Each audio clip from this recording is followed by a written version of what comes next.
standing before you to lead today's morning assembly. Idiom makes our communication effective.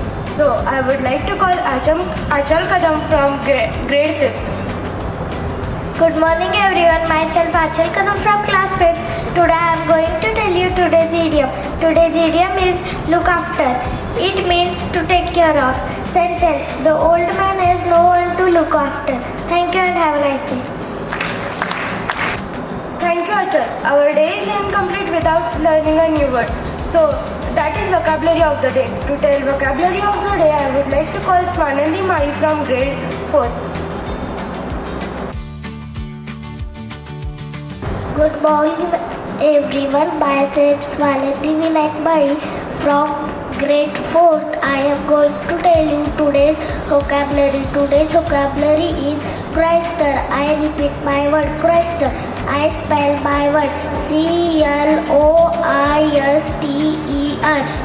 Croister. It means protect for problems of daily life. Example: our parents play an important role of Croister in our life. Thank you and have a nice day ahead. Thank you, Swanandi. Finally, it's time to put an end to this morning assembly. I declare that assembly is over.